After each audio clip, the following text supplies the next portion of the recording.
సంవత్సరాల తరబడి ఎన్ని మందులు వాడినా మీ మోకాల నొప్పులు తగ్గట్లేదా? ప్రాణ పెయిన్ క్లినిక్ లో అత్యాధునిక చికిత్స. నమస్తే, వెల్కమ్ టు సుమన్ టీవీ. నేను విష్ణు. ప్రస్తుతంతో పాటు సీనియర్ ఫినాన్స్ ప్రొఫెషనల్ గిరిబాబు గారు ఉన్నారు. వారితో మాట్లాడదాం. సార్ నమస్తే. సార్ గిరిబాబు గారు. నమస్తే సార్. సార్ గిరిబాబు గారు, ఒక 3-4 డేస్ బ్యాక్ మీకు సంబంధించిన వీడియో ఒకటి చూశాను. ఈ సోషల్ మీడియాలో బాగా వైరల్ అవుతున్నది. సంపాదనను సంపదగా ఎలా మార్చుకోవాలంటూ కూడా ఒక అంశం గురించి మీరు మాట్లాడారు. బట్ అంటే నేను ఆ వీడియోని ఫుల్ ఫ్లెడ్జ్డ్గా చూడలేదు. సో అయితే మరి మనకు వచ్చే ఆదాయాన్ని ఆస్తులుగా ఎలా మార్చుకోవాలంటారు అసలు?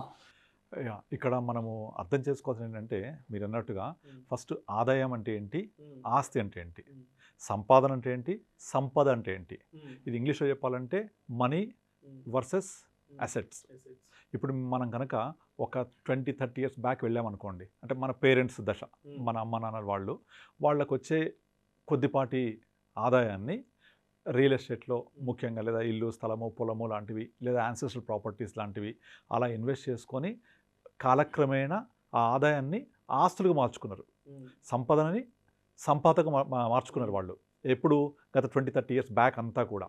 అయితే వాళ్ళు పెరిగిన విధానము, వాళ్ళు సంపాదించిన సంపద, వాళ్ళ సంపాదన, ఇన్కమ్ లెవెల్స్ అన్ని చూసుకొని మనం కనుక గమనిస్తే మనకు ఏమర్థమవుతుంది, అక్కడ దాదాపుగా అరే వీళ్ళు పలానా వాళ్ళు కోటీశ్వర్లు, లేదా పలానా వాళ్ళు చాలా ఉన్నతమైన స్థితిలో ఉన్నారు అంటే దాదాపుగా 90% వాళ్ళ యొక్క ఆస్తిని బట్టి ఆ పేరు వస్తుంటుంది వాళ్ళకు.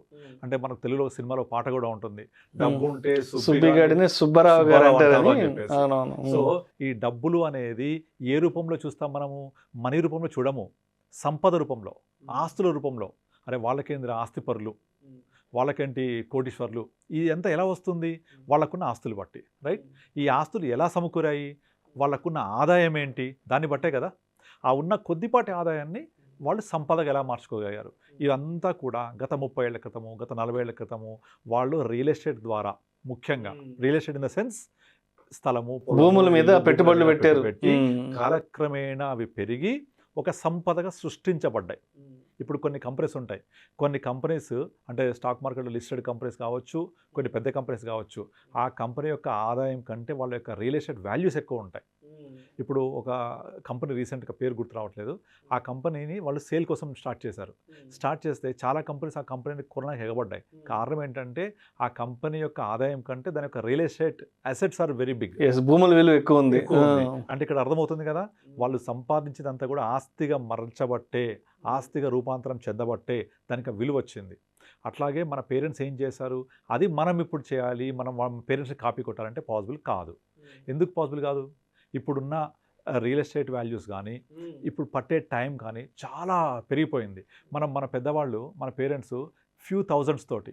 ఇప్పుడు నాకు ఒక క్లయింట్ ఉన్నాడు, అతను 1970s 80sలో లక్కడికా పూల్ బంజారా సైడ్ సైడు 50 రూపాయల గజము, 100 రూపాయల గజము, 150 రూపాయల గజం ఉన్నప్పుడు ఇక్కడ కొంటారని పొలాలు ఇవన్నీ అంతా అడవులని, కొండలు, బండలని.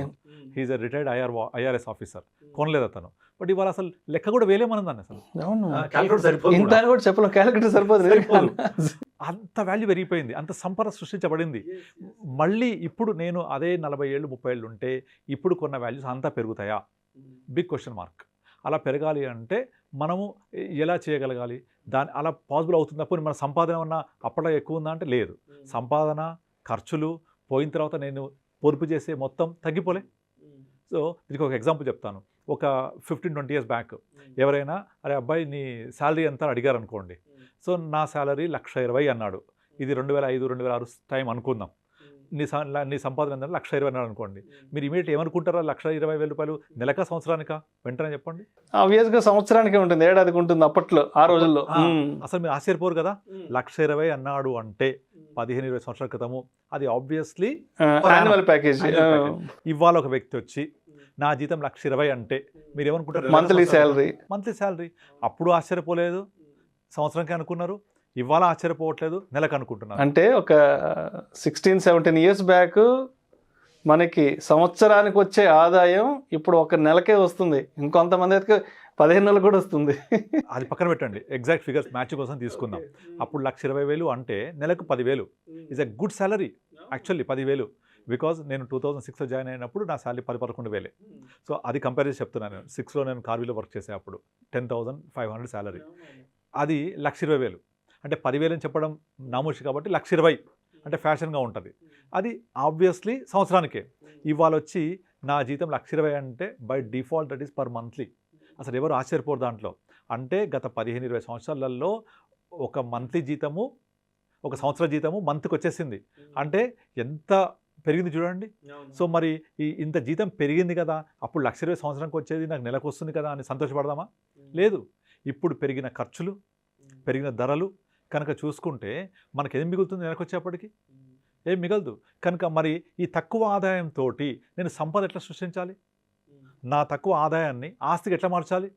సో నేను ఒక ఈఎంఐ లేదంటే ఒక అప్పు చేసే ఒక ఇల్లు లేకపోతే ఏదైనా కొనుక్కుంటే ఉండడానికి సరిపోద్ది. అది నేను 20 ఏళ్ల తర్వాత వెనక్కి తిరిగి చూసుకుంటే అప్పు తీరిపోయిన ఒక ఇల్లు మాత్రం మిగులుతుంది. మరి సంపాదన ఇది ఎక్కడ పోయింది? ఇదంతా ఆస్తులు ఎట్లా కూడబెట్టాలి? ఇదంతా ఇది బిగ్ క్వశ్చన్. కనుక ఈ రోజుల్లో మనము ఇన్ని ఖర్చులు ఇవన్నీ ఉన్నప్పటికీ మనం ఆ ఉద్యోగం వచ్చిన మొదటి నెల నుంచే ఎంతో కొంత మనము ఇన్వెస్ట్ చేస్తూ, అంటే పర్టికులర్గా ఇన్ఫ్లేషన్ని బీట్ చేసే రిటర్న్స్, అంటే ఇన్ మ్యూచువల్ ఫండ్స్ పర్టికులర్లీ చేసుకుంటూ వెళ్తే అరౌండ్ 12-15%, 18% రిటర్న్ కనుక జనరేట్ చేస్తూ వెళ్తే డెఫినెట్లీ మనం అనుకున్న ఈ ఆస్తుల్ని, సంపదని సృష్టించవచ్చు ఓవర్ పీరియడ్ ఆఫ్ 30 yearsలో. అంటే ఇక్కడ టైం చాలా ఎక్కువ కావాలి. ఇక్కడ టైంని మనము తక్కువ అంచనా వేయకూడదు. ఆ గతంలో జరిగిందంతా ఓవర్ పీరియడ్ ఆఫ్ టైమే. కానీ అప్పుడు తక్కువ ధర ఉండడం వల్ల, మనకు అందుబాటులో ఉండడం వల్ల మనం అలా సృష్టించగలిగాము. కానీ ఇప్పుడు అది పాసిబుల్ అవ్వదు. ఎందుకంటే దాని ధరలు అందుకు లేకుండా వెళ్ళిపోయాయి. రెండో రీజన్ ఏంటంటే ఒక్కొక్క దశ బట్టి ఇన్వెస్ట్మెంట్ స్ట్రాటజీ మారుతూ ఉంటుంది. ఇన్వెస్ట్మెంట్ ఇన్స్ట్రుమెంట్స్ మారిపోతూ ఉంటాయి. అప్పుడు ఆ రియల్ ఎస్టేట్ ఇన్స్ట్రుమెంట్ అఫోర్డబుల్ ప్రైస్లో ఉండింది, ఇప్పుడు లేదు అట్లా. అండ్ అదే 25-30 సంవత్సరాల క్రితం బ్యాంక్ వడ్డీ రేట్లు కూడా 12-15% ఉండేవి. కోఆపరేటివ్ బ్యాంకులలో 15% ఎబో ఉండేవి. కొన్ని ప్రైవేట్ ఎన్బిఎఫ్సిస్ 20 కూడా ఇచ్చేవి. ఇప్పుడు లేదు కదా పరిస్థితి. కనుక ఇప్పుడు ఆ ఇన్వెస్ట్మెంట్ ఇన్స్ట్రుమెంట్ అవకాశం లేదు. ఇప్పుడు అంతా ఈ జనరేషన్లో క్యాపిటల్ మార్కెట్ రిలేటెడ్. ఈ క్యాపిటల్ మార్కెట్లో కొంతమంది ట్రేడింగ్ చేస్తూ ఉంటారు, కొంతమంది స్టాక్ మార్కెట్లో ఇన్వెస్ట్ చేస్తూ ఉంటారు, కొంతమంది క్రిప్టో కరెన్సీ చేస్తూ ఉంటారు, తర్వాత F&O చేస్తారు, ఇవన్నీ రకరకాలు చేస్తూ ఉంటారు. బట్ వీటన్నిటికంటే కూడా ట్రేడింగ్ వల్ల ఎవరు సంపద సృష్టించలేరు. ట్రేడింగ్ అంతా మనీ గురించి మాట్లాడుతుంది, బట్ అసెట్ బిల్డప్ జరగదు అక్కడ. దానికి best option is again mutual funds, inflation beated returns. మీరు రూల్ 15 తీసుకోండి, 15 years 15%, 15 years return will give you exactly 1 crore. 20 years తీసుకోండి, 2.5 crores అవుతుంది, అదే 15%, 15,000. 25 yearsకి 6 crores అవుతుంది, 30 yearsకి 10 crores అవుతుంది. వచ్చిందా సంపద? 15,000 30 సంవత్సరాలు 15% ఇస్తే 10 కోట్లు. సో మనం ఎవరైతే మనతో పాటుగా ఉన్న ఫ్రెండ్స్ ఎవరైతే 30 సంవత్సరాలు అప్పుడు కనుక ఉద్యోగంలో స్టార్ట్ అయ్యి నెలకు 15,000 పెట్టగలిగితే 60 ఏళ్ళకి వచ్చేప్పటికి 10 కోట్లు ఉంది కదా, మనకు కనబడుతున్న ఫిగరే కదా ఇది. సో ఇంత ఈజీ అవ్వడానికి ఇప్పుడు కూడా అవకాశం ఉంది. అది ఓన్లీ త్రూ మ్యూచువల్ ఫండ్స్. వేరే ఇన్స్ట్రుమెంట్స్ తోటి అవ్వడం చాలా కష్టం. అప్పుడు అలా జరిగింది, ఇప్పుడు ఇలా చేయాలి. కనుక మనం కాలానుగుణంగా మనం మారుతూ ఉండాలి.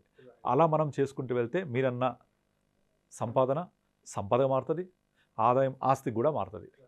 Thank you so much Giribabu garu. Thank you అండి.